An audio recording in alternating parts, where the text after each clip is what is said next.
welcome back to the Antisocial Planet, and today we are watching episodes 48 and 49 of Bleach. So a couple of things have been happening. We got a nice flashback episode, which was a lot of fun. I loved seeing the lieutenants kind of before they were anybody special training. Poor Renji trying to do the, what is it called? The specific type of magic, but the beam from his palm and just sort of exploding. Poor darling. It was great to kind of see how they met each other. We got to see how Renji and Kira met each other and kind of built their friendship. We also got to see how they met Hinamori and Hinamori's relationship to Toshiro, which is kind of like a adopted sibling kind of feeling, which is very cute. And we also got to see that Gin used to be Aizen's lieutenant, which is such an interesting dynamic to slip in there about how they interacted with each other, because I've only seen them as they've been both captains and fairly antagonistic to each other as well. Being able to see that they used to work together and probably know a lot about each other, both from a personal side but also from a power side, at least at the time. So it kind of puts more of a different spin on how they interacted with each other. And I think it puts more weight behind Aizen suspecting Gin of something, because if Aizen knew him that well, he probably knows how Gin's brain works. And the fact that Gin was able to navigate around his suspicions, I think shows how Gin knows Aizen, that they're kind of going back and forth and kind of outdoing each other a little bit. Not really outdoing, but outmaneuvering each other at different times. We also got to see some hollows again, which we haven't fought a hollow in forever. They were big ones too. So it was kind of a nice episode to just establish how everyone's relationships work and how they relate to each other. We got back into the present day plot, which is far more chaotic. One thing I'm going to focus on Ichigo and Yoruichi just for a second, because they're kind of doing their own thing. Ichigo still training, getting better, being able to hold his own longer without the Zanpakuto stand-ins, breaking while he's fighting Zangetsu. Still needs to kind of dig deeper into why he's fighting and what his resolve to fight is, and to understand his Zanpakuto better. And we finished the first day, so the clock is ticking. We only have 3 days before we have to go up against Byakuya, and one of those days is used up. So he really needs to come to some kind of epiphany moment as soon as possible, so that we can be ready for that encounter and he can have his Benkai at least accessible. And we got a little tiny bit of information about Urahara, in that I learned that he was the captain of Squad 12, and that he founded the research and development department thing, which are both, the titles that Urahara had are both now Miyuri's. He is the captain of Squad 12 and the chief of this research and development department. So that's something I would like to know the backstory of. I would like to know, I want to know Urahara's backstory in general. Why did he leave, and how did he leave? How do you just stop being a captain and just leave the Soul Society? Especially since he, deliberately can't get back in. He's unable to go back, which makes me feel like he's banned in some way. So I would like to know, how that happened. And also just, what was the research and development department like when he was in charge of it. Because I'm assuming Mayuri made it creepy and about dissecting people to the point of it being torture to a certain extent, and killing off a bunch of Quincy's and stuff was like his thing, and less Urahara's, just because it doesn't fit his character as I know him. But that doesn't mean that it wasn't shady to begin with. Just because I have seen Urahara be this kind of person at this current stage in his life doesn't mean that he wasn't different in the past. Like, we all change and evolve as people. I would like to know what that backstory is. I'm sure it'll take forever for me to do that, for that to be part of the actual plot, but it's an interesting little thing that came up while Ichigo was talking to Yoroichi. And then, of course, we have Hinamori, who has broken out of her cell, and so has Renji, but we haven't dealt with what he's up to yet. Hinamori, who read the piece of paper that was left to her by Aizen, which we finally know what it says. Someone wanted the specific weapon that is used for executions of Soul Reapers, so that is why Rukia has been given an execution sentence to her crimes, even though that's a bit of more serious punishment than would be expected, and why the date of that execution keeps being moved up, because someone wants that weapon, and the only time that it gets unlocked is when there is an actual execution happening, and its power gets multiplied right after it takes a Soul Reaper's life. So someone really wants that kind of really intense power that comes with that weapon. And he also said that the person who killed him, or the person that he suspected of killing him, was Toshiro. And I don't buy it. I don't think Toshiro killed Aizen. I feel like that is there to make Hinamori and Toshiro fight each other, which they did briefly. And because of that, I don't know whether or not someone is actually after that weapon that is used for executions. It makes sense to me from like a logical point. I'm like, sure, yeah, like if you wanted that weapon and it only unlocks when there's an execution and it's stronger when there's an execution, then you would set up an execution to happen. But because I feel like there's a lie in the letter anyway, I don't know what to believe from it. Which raises the question of who's lying. So someone brought up in the comments from my last video that Aizen is like a master of calligraphy, which, like, that's pretty cool, but it means that if he's a master of calligraphy, then it makes it harder for someone to forge his writing, because Hinamori is like, it's definitely his writing, like, it's definitely him, and she would know, I assume, because she's known him for a long time and she's his lieutenant. So either someone had to be really good at forging that calligraphy, and maybe it's Gin, because it seems like something Gin would do, and Toshiro seems to suspect him, but also Gin used to be Aizen's lieutenant, so he also knows Aizen really well and has probably seen his writing a lot, and might have even been taught by Aizen, you know, some stuff about calligraphy. I don't know. I only just learned that they used to work together, so it makes that possibility too, and it does seem like something Gin would do to, like, pit two people against each other to fight it out so that he doesn't have to. I don't know if he actually wants that weapon. I don't know if he, like, what, if, I don't think he killed Aizen, doesn't seem like his thing. So maybe he forged the letter. Maybe he wants this weapon. I don't think he killed Aizen. At the moment, we have Toshiro, who suspects Gin of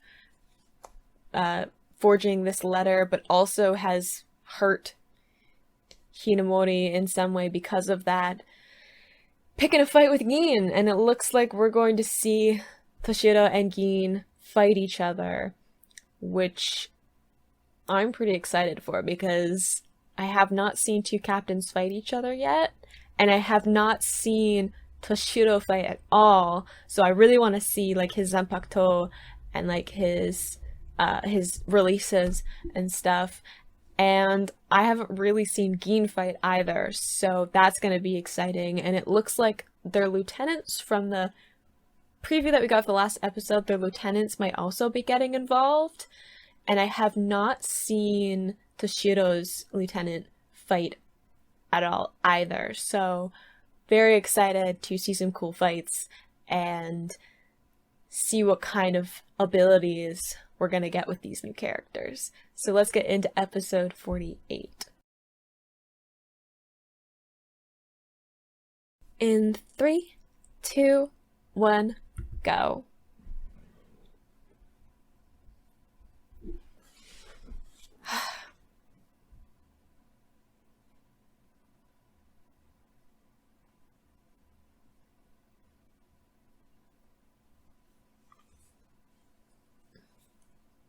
I'm pretty excited for this fight. I hope it actually, like, it's like a proper fight. And it's not, I don't know, cut off or like part of it happens off screen. I really want to see what Toshiro is capable of because people keep talking about him being this prodigy and he's this really young captain, right? So I want him to show me what he's got, you know?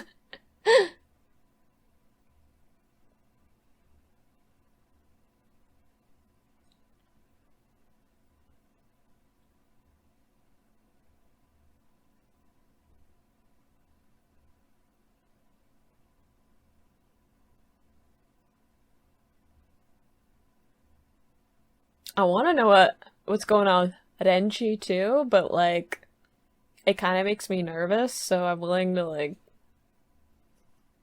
let it be conveniently forgotten about for a little bit.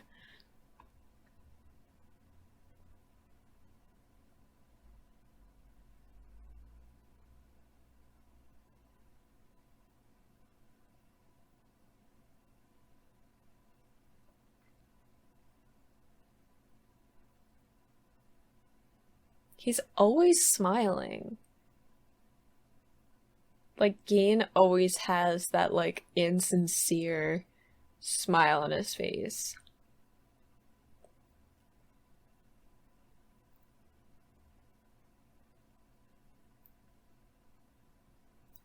Fight!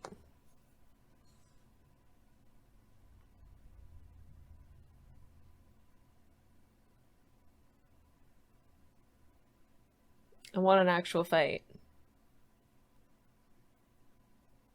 I like the like star guard pattern that Toshiro has on his Senbakuto.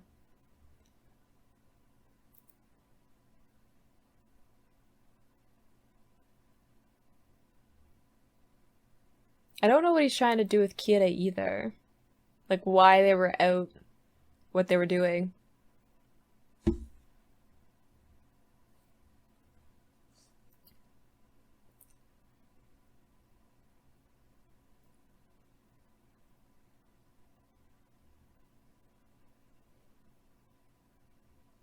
Kill him by mistake.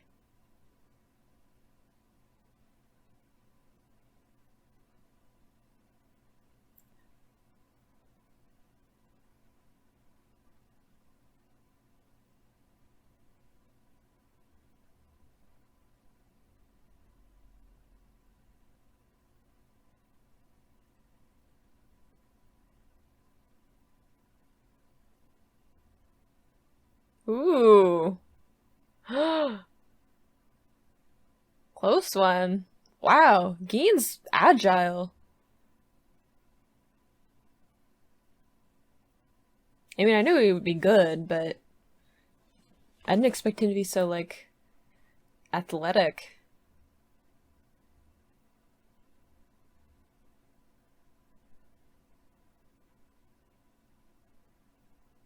But, like, if you see how emotion-driven Toshiro is for this fight, and then Gin has, like, none of that, it makes it so hard to figure him out and to trust him. because he like he seems to be like enjoying the fight slightly more than just like his normal life, but it isn't emotion driven for him.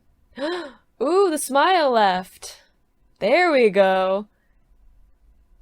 You wrecked his outfit. Now he's starting to get serious.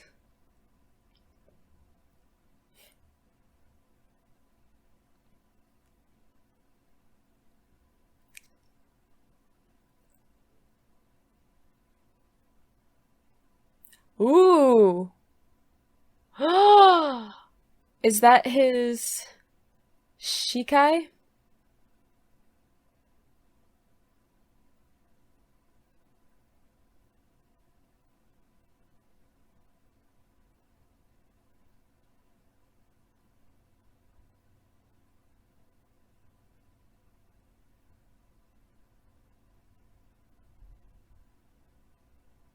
Ooh. His eyes are changing.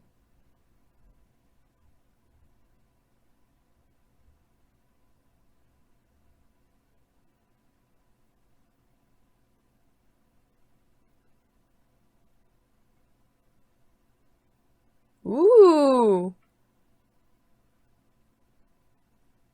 Wow. Oh, that's cool. Is that his Benkai? The like ice dragon?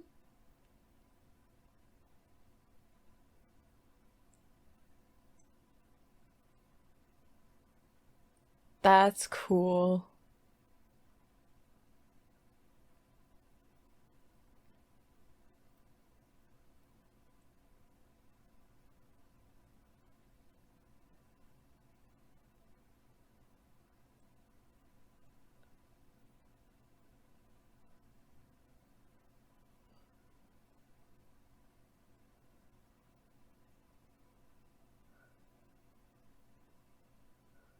Uh-oh. Kira! Uh, so that's what he means by he might kill him by accident.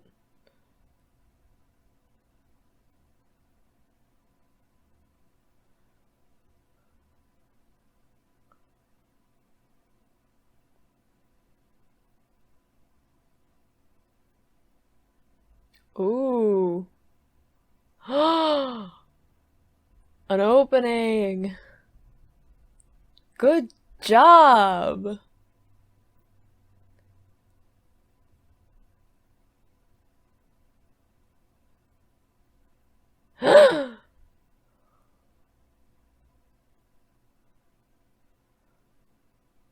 Ooh, that was a good move too.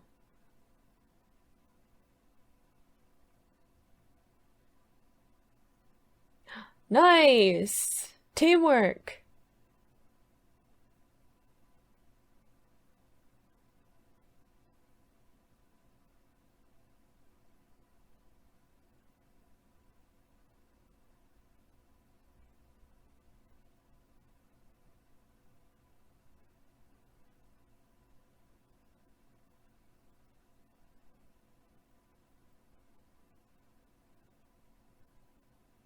Oh, and they used to know each other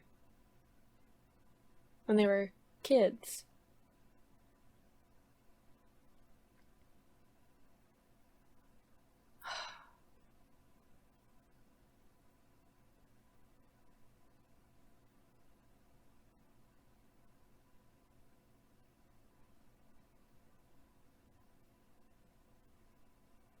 Did you feel the spirit pressure go up? Or are you just being meditative and dramatic? You're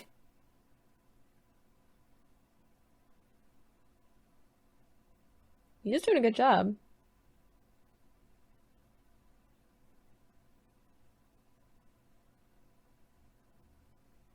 He did start off pretty powerful in the spiritual department, but that doesn't mean he should stop growing.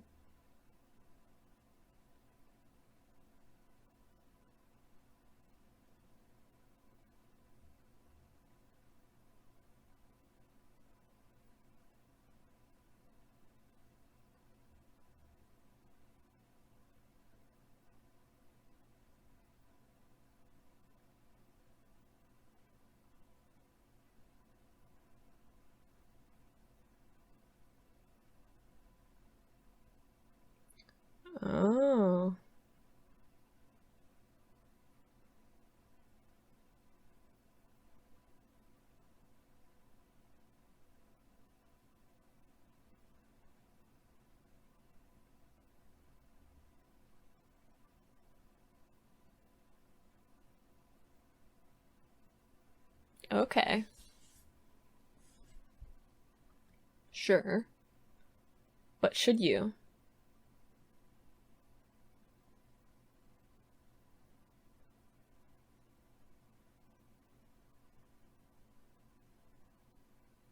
Really?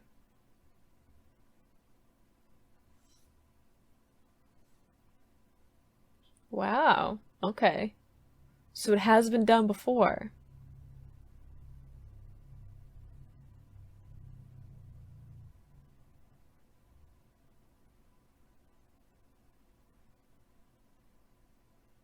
Oh, so he knows about it, does he?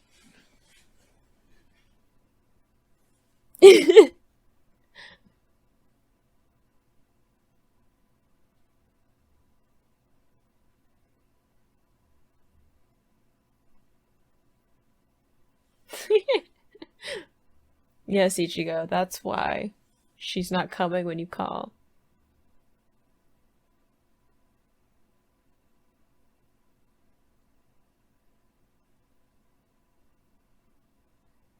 Well, that's a little bit ominous. Oh, hello. How are we?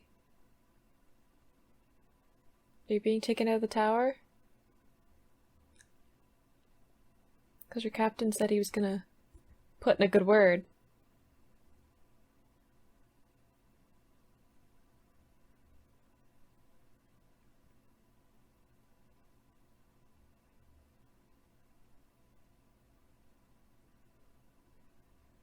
Oh, the day of the execution. Why? Why is it being moved up? Again. Who said so? Whose decision? I just want to talk.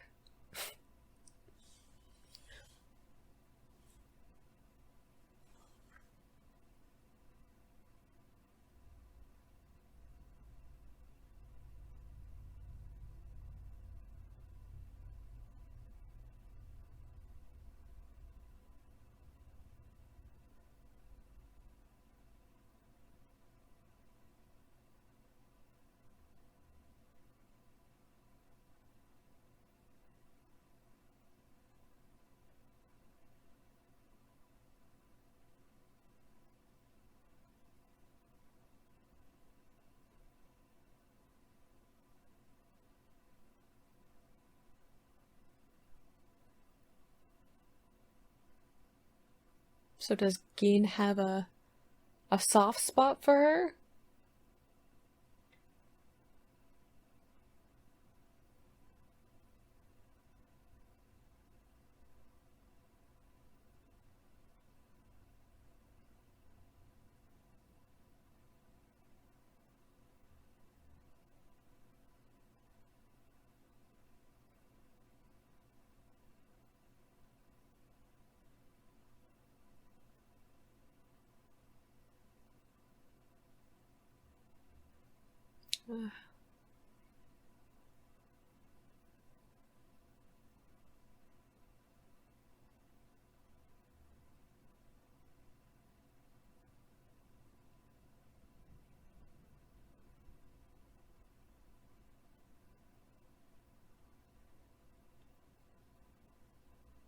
That's my question too.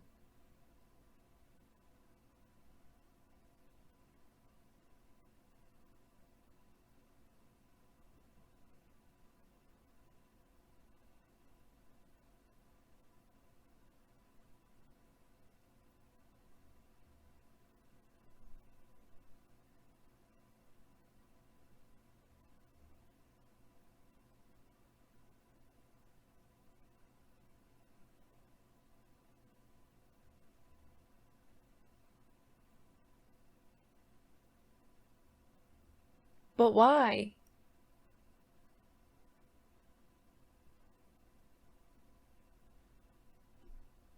Why move it up so much? What's changed? What's triggered it?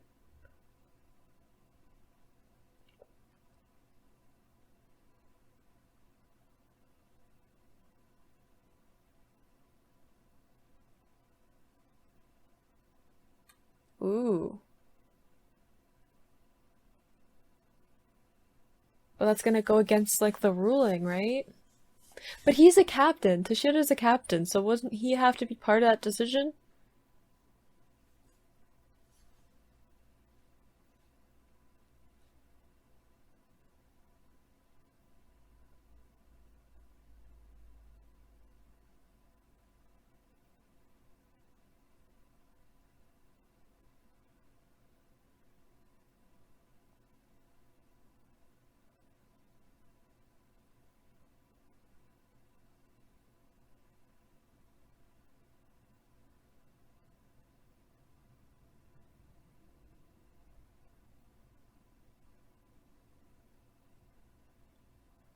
So Ichigo better, like, step up because we don't have the time.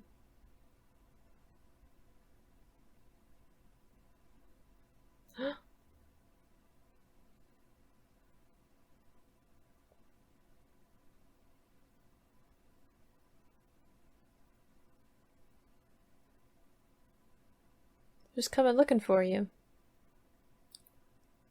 Is it Ikage?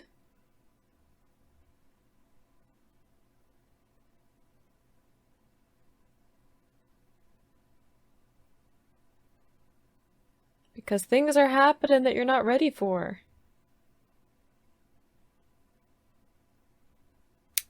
This is true. Literally, but also, like, probably figuratively.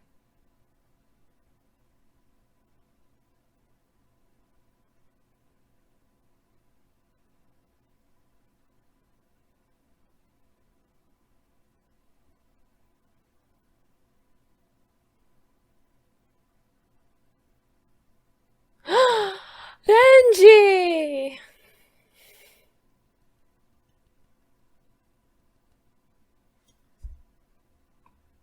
Is he trying to get his Benkai as well?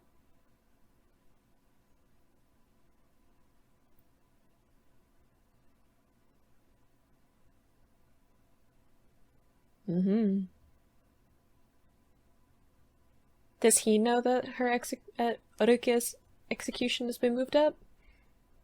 I'm assuming he's bearing the bad news.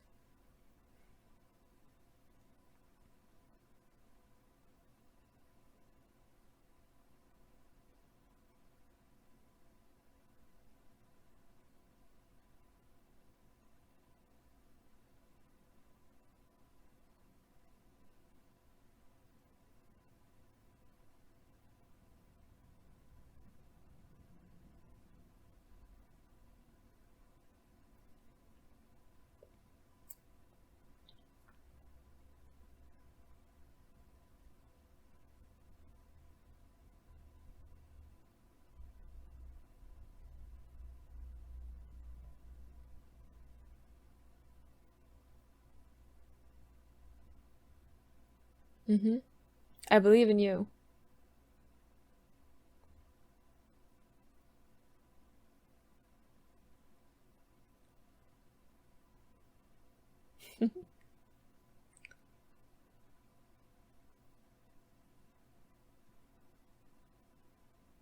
Yep.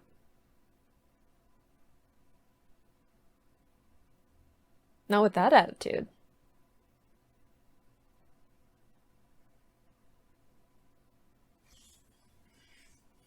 That's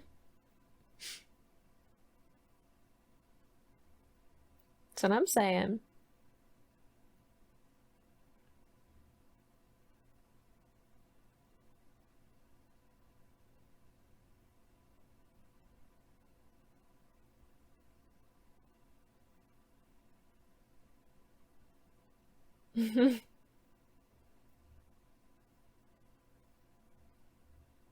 So are we buddies now? We're not gonna try and kill each other again?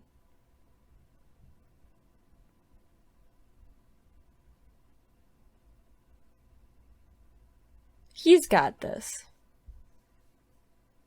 He's too stubborn not to figure something out in time.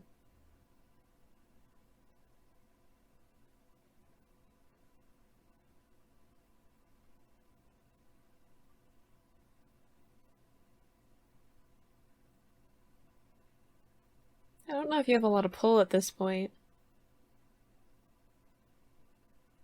I mean, your brother is a higher rank than you in that clan, though, and he seems to have a vendetta against you being happy.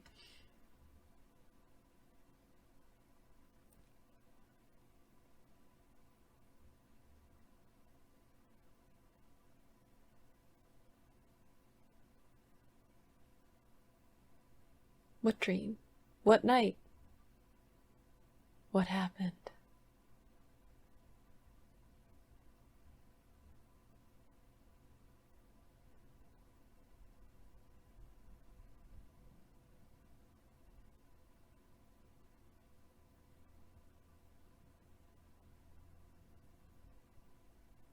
Oh.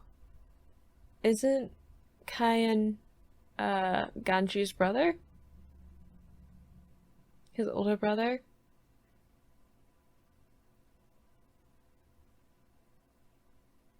Are we gonna get some backstory on that?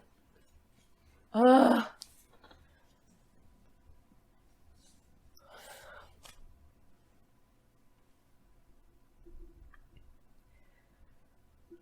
Oh, we got ourselves a new time limit!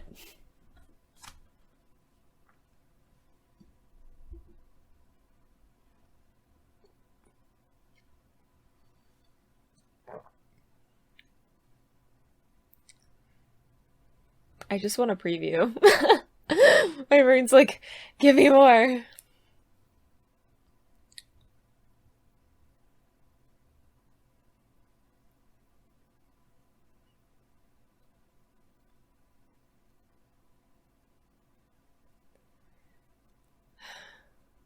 What is Byakuya up to? Just a question. Is he the reason she's being executed so soon?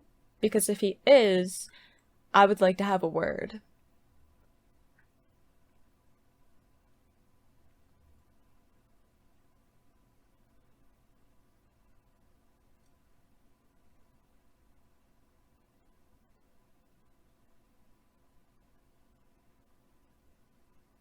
So it looks like we're gonna get backstory on that.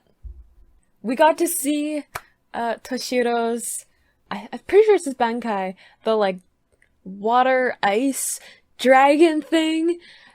That looks so cool. And like the fact that he has the like chain with, I don't really know, I don't know the right names for weapons, but that was cool too.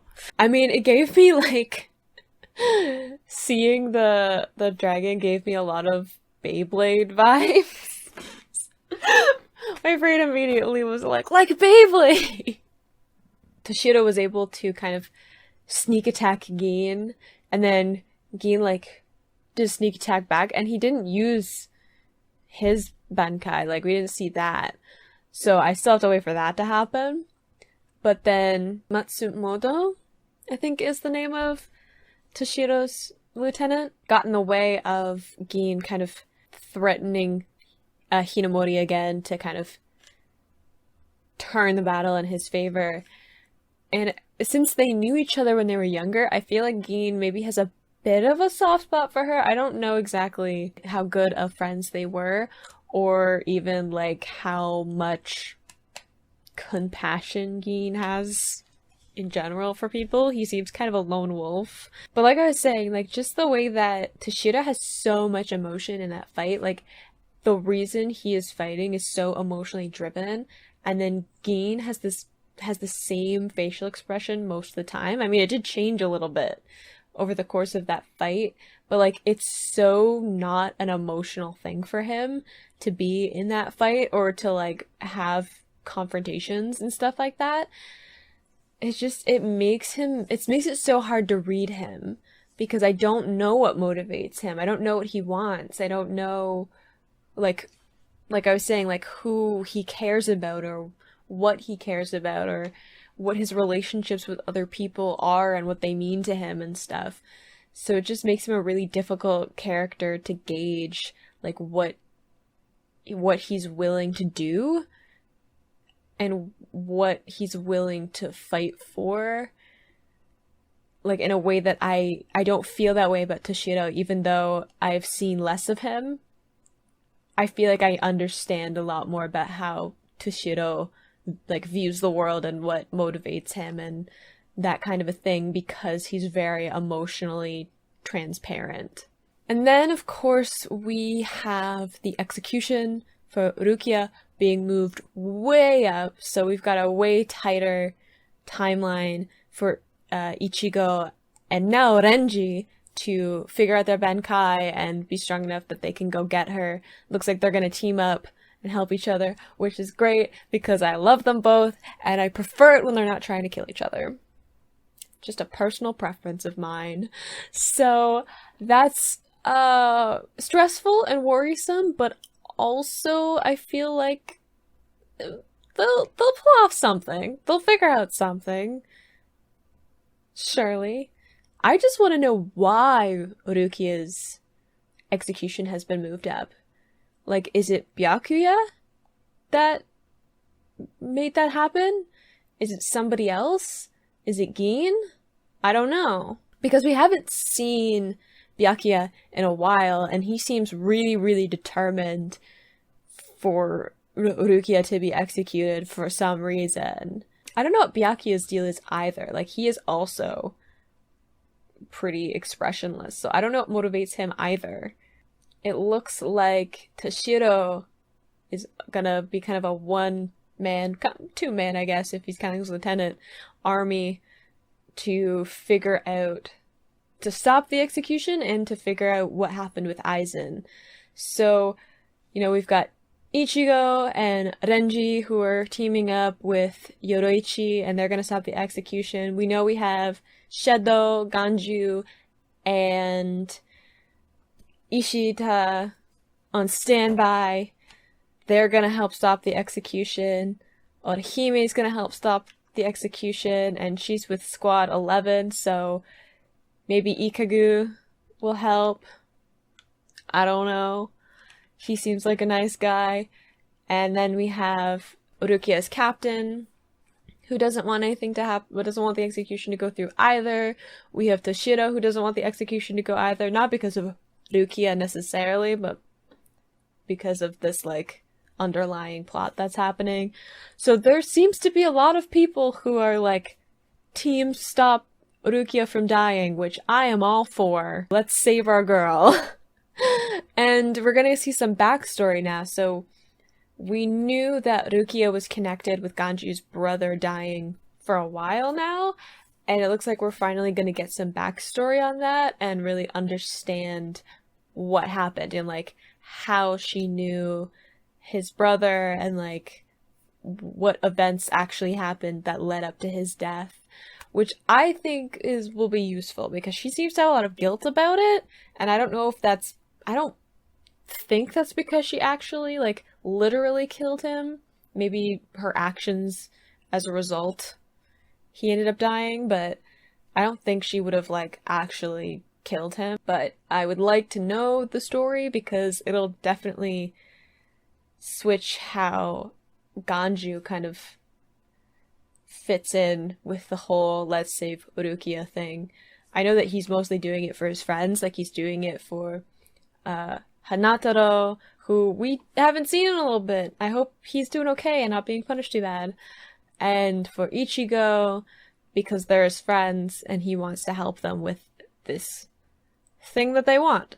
So I would like to kind of sort out that conflict a little bit. I just want everybody to be friends.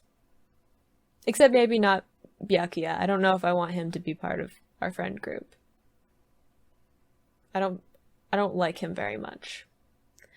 But let's just get into episode 49 and see what more information we can get a hold of before this whole thing escalates into fighting and chaos and me hyperventilating. In 3, 2, 1, go.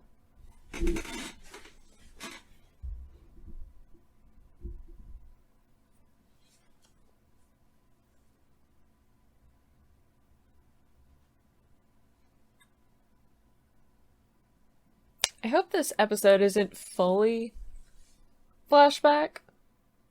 I mean, I don't mind getting some flashback. I love getting some context to some stories that we've heard about and like fleshing out the relationships that the characters have with each other and with other characters in the world. But also, I would like to know what's gonna happen with what's mainly going on. I hope it's kind of like when we did the flashback to them being in school, where there was a bit of a balance between like some parts of the episode were flashbacks, some parts of the episode were present tense.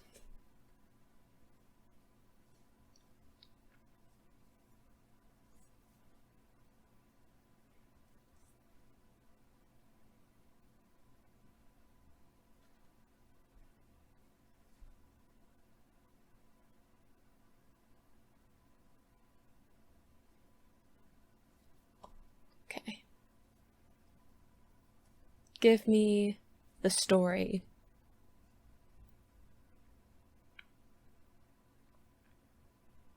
Who is Kaisen?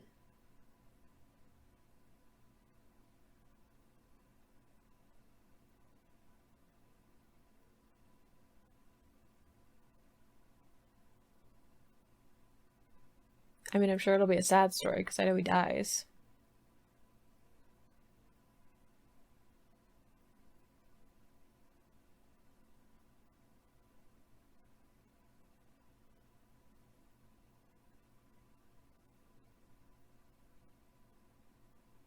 Is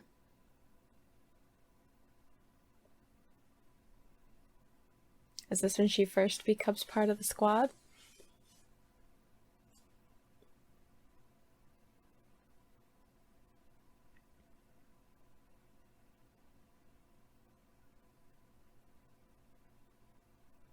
Mm.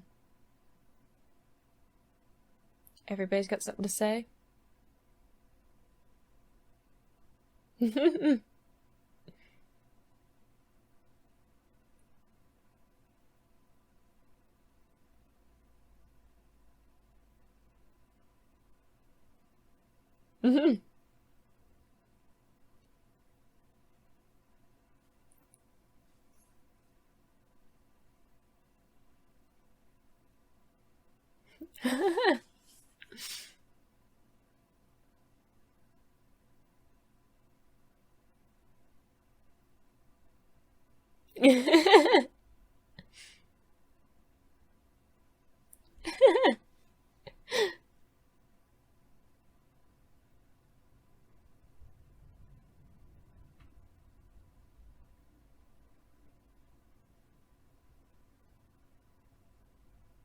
So has he had health problems for a while then?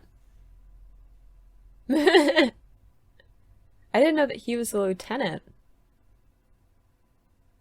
It's a pretty good rank.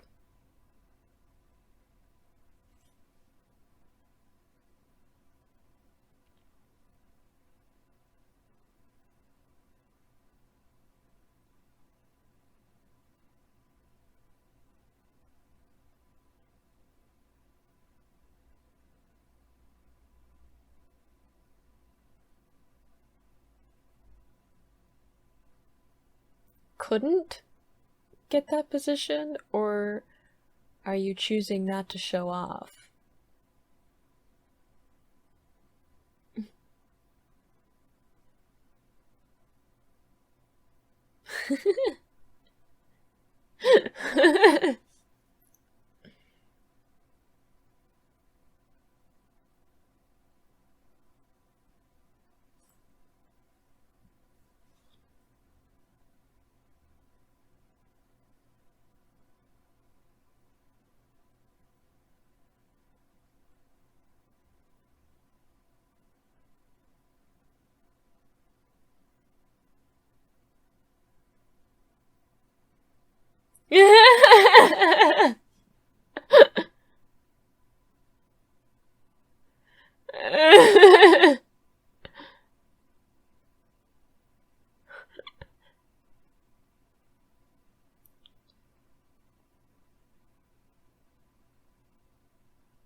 And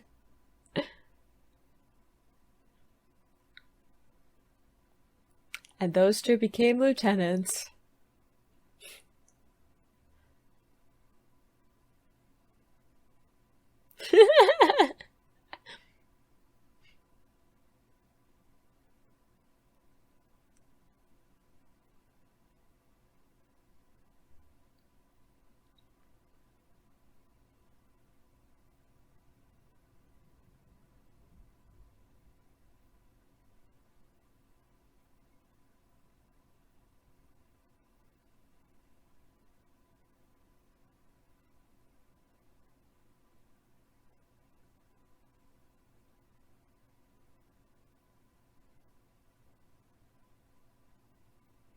Oh, hello.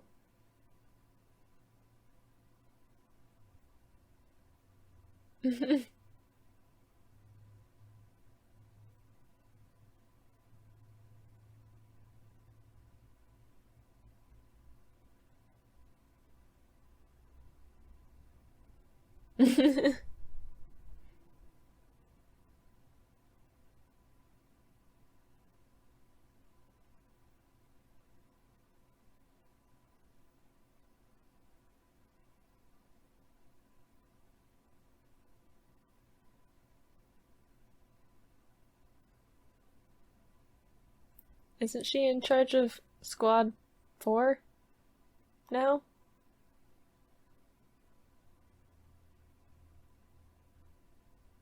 Oh.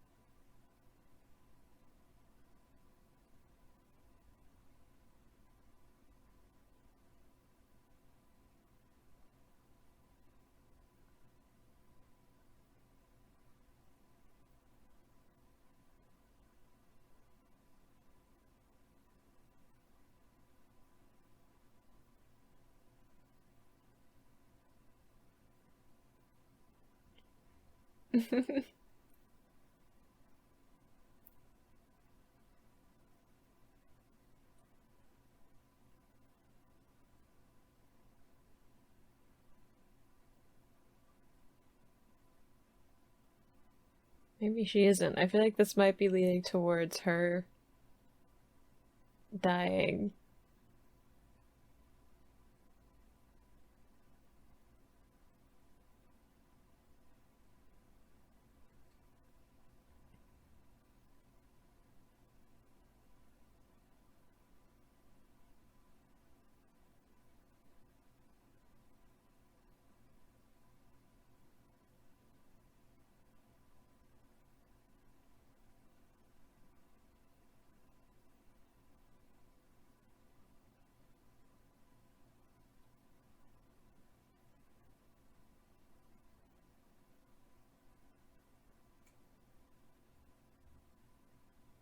What happened?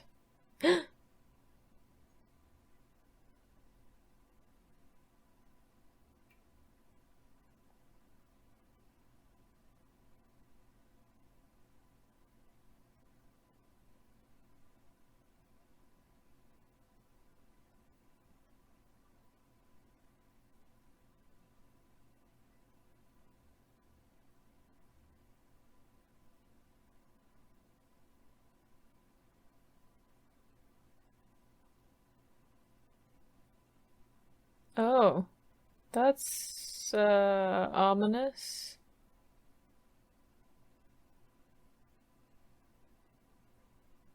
I don't know.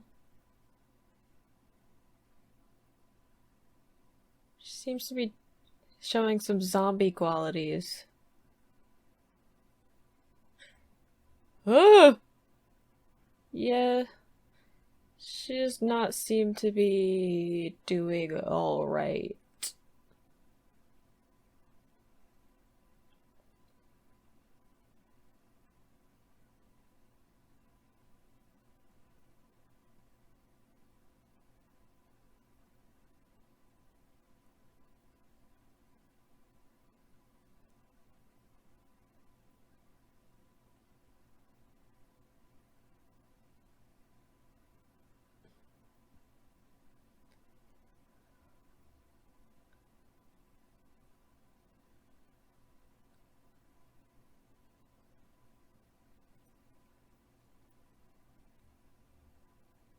Uh,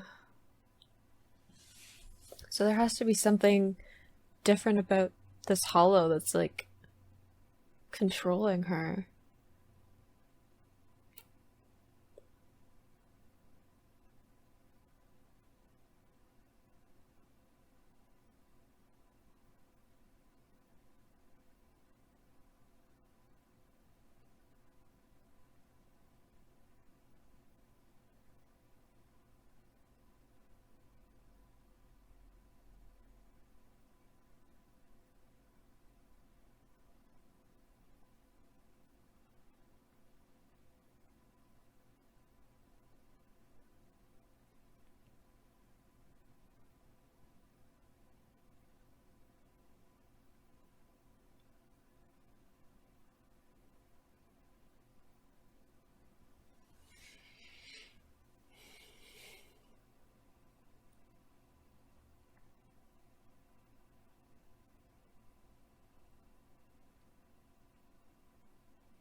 That's unsettling too.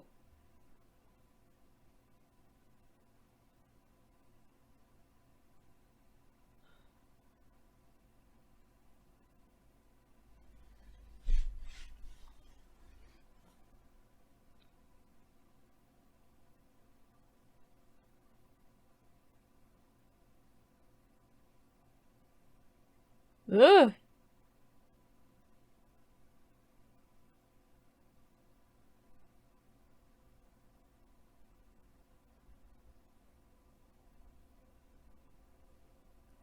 Oh, hi.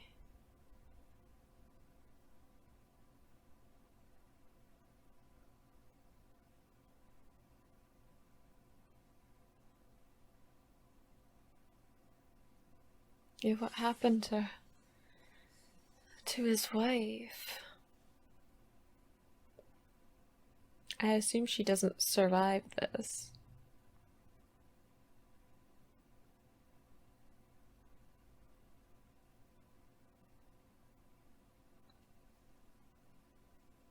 She reminds me a bit of the hollow that uh, killed Ichigo's mom, that like uses loved ones as like a lure to get people.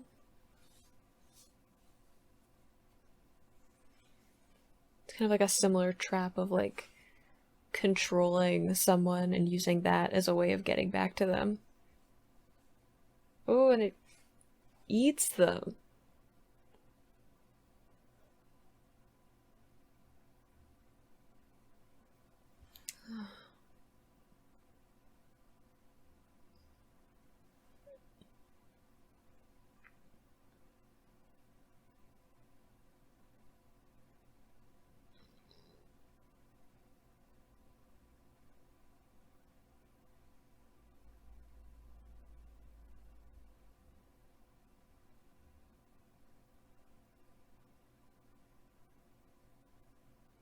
Ooh, you might have picked the wrong fight.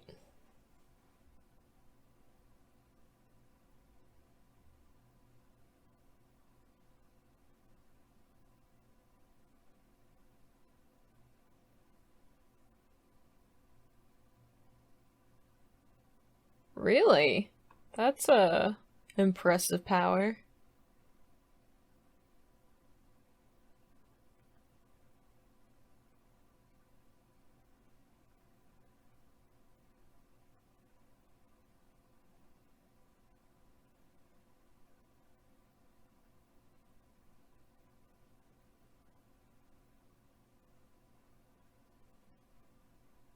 Yeah, but like, what's his pride compared to his life, though? That's what I'm saying, girl.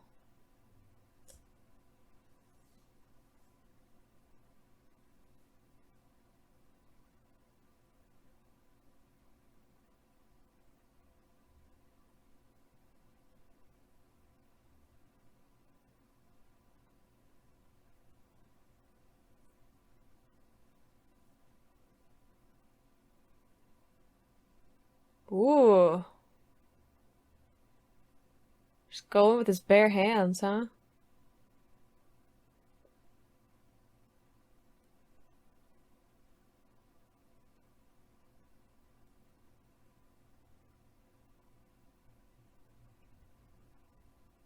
And that's the origin of like why she didn't get involved with Ichigo when he was fighting the hollow that killed his mom, right?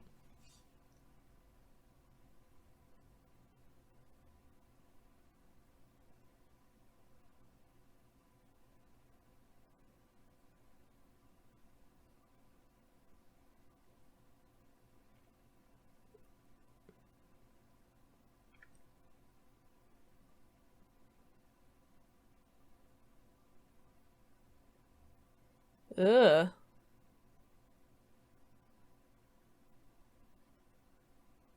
So are those the circumstances under which Rukia did kill him? Because he's controlled?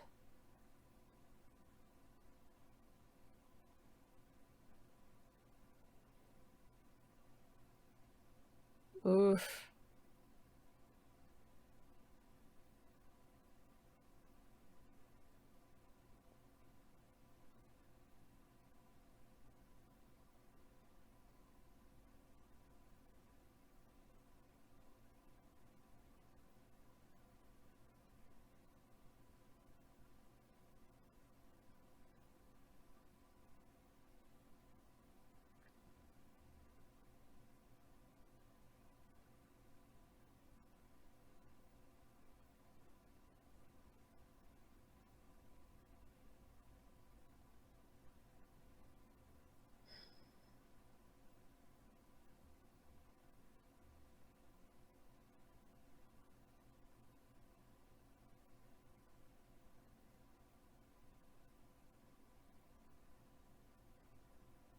Mm-hmm.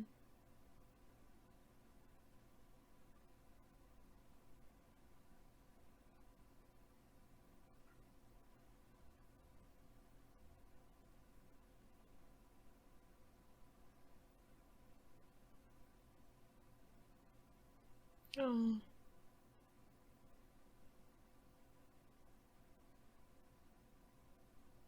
I mean, that's probably what Kain would want, ultimately. Oh no.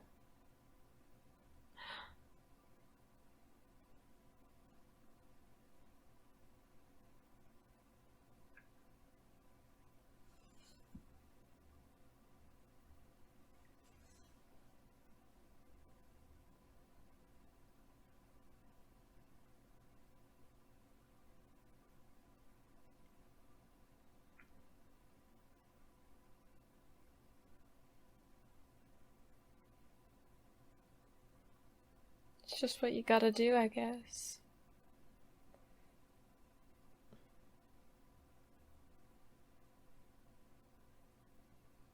Oh.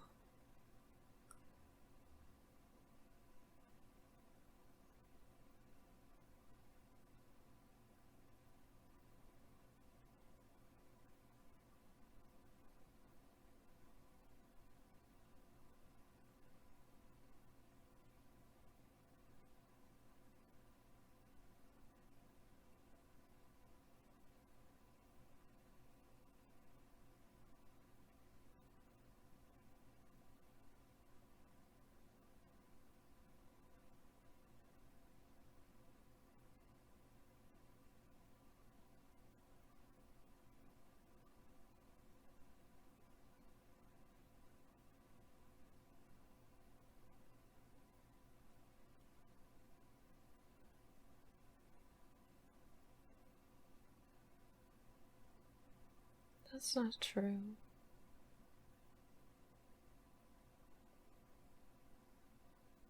In a way, you saved him.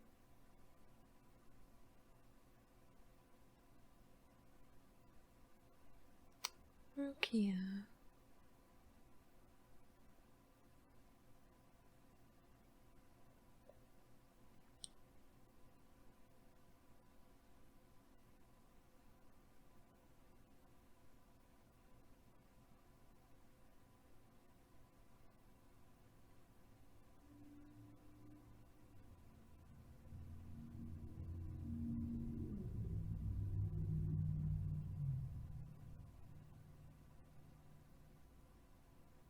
don't think he cares.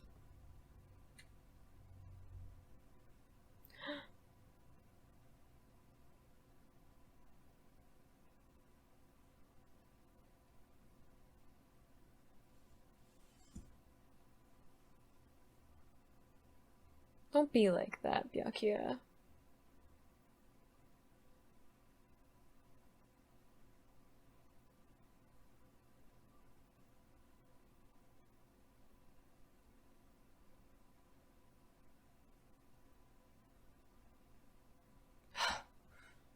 Byakuya,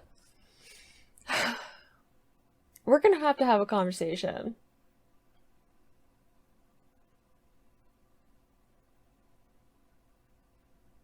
Because bringing up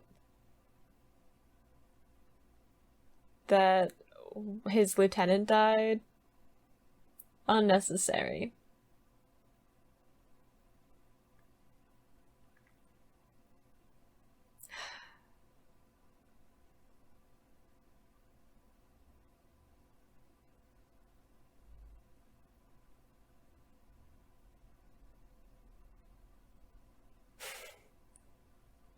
I'm just sat here being like emotionally distraught, but also like frustrated. Ugh. I guess I don't really need to wait for a preview because episode 50 is a filler, right?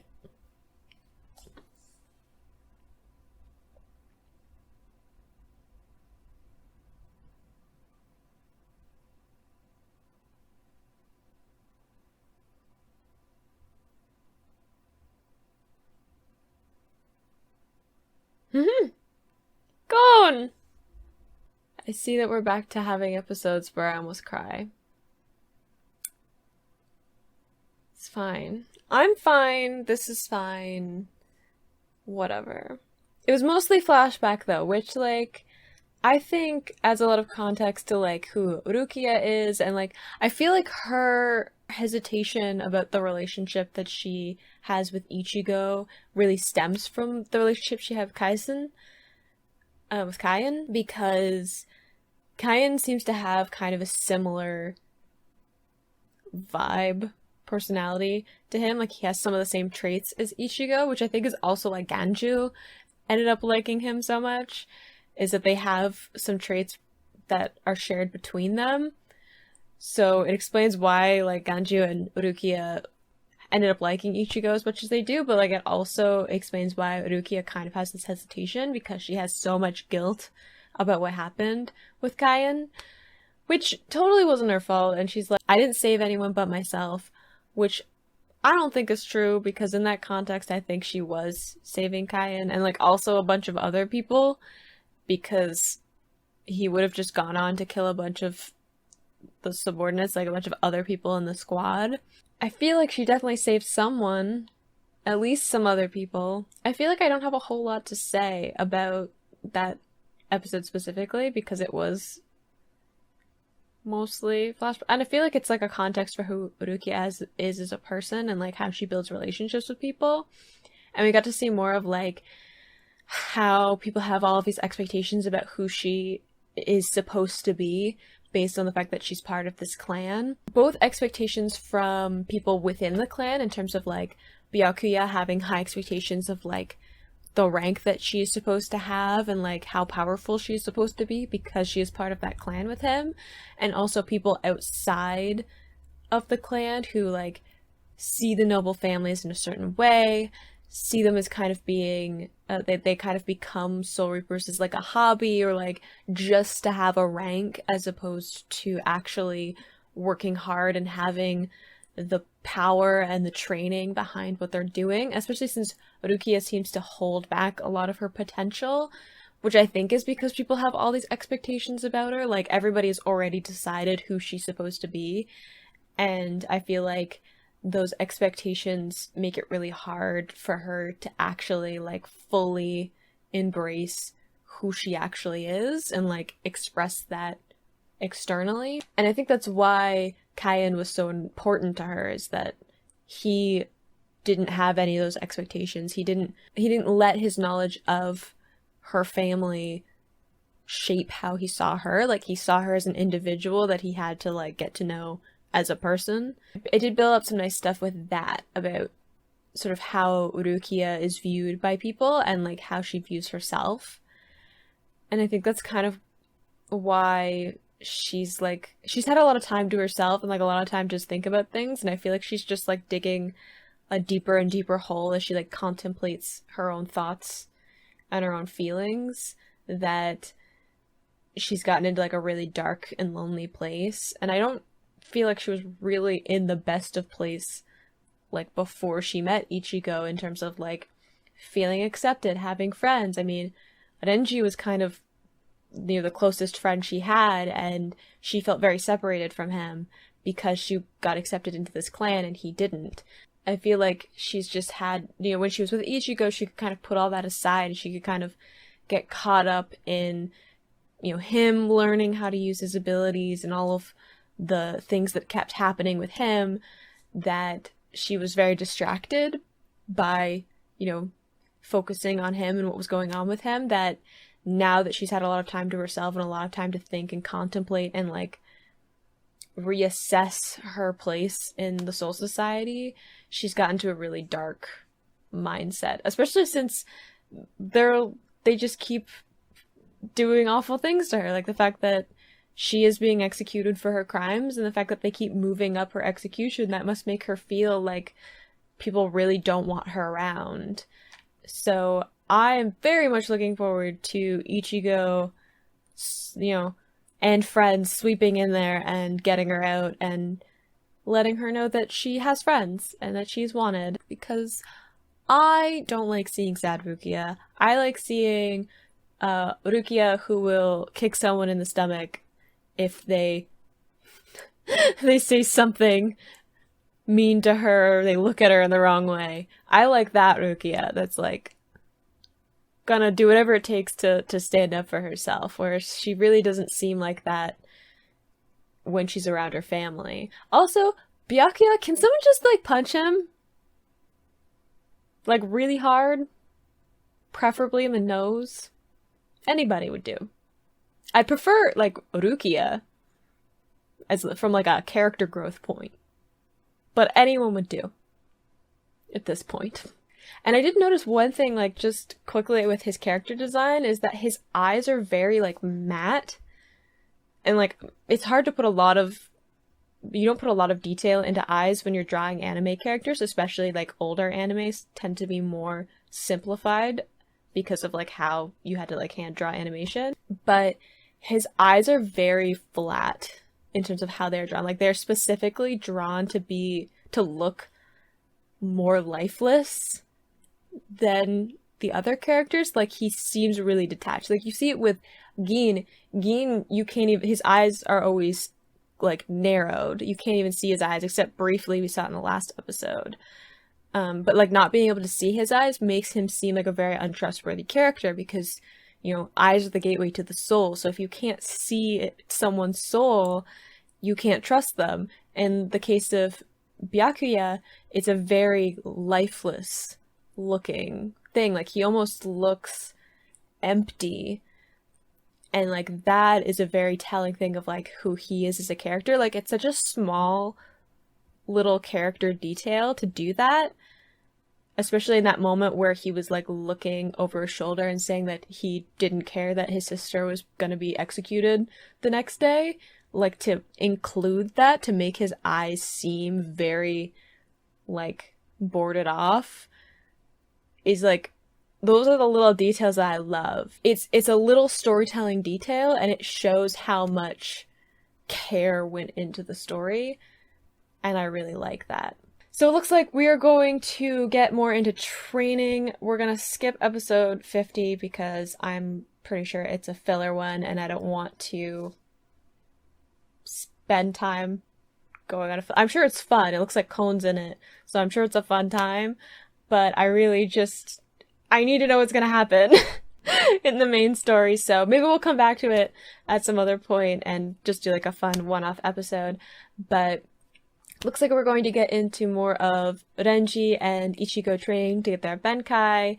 Looks like Toshiro is gonna be picking some fights with people. Geen was briefly in there. Like, I feel like there's so much stuff that's about to come that I can't even predict. Like, there's probably a bunch of stuff that's like, I don't even have any idea about yet.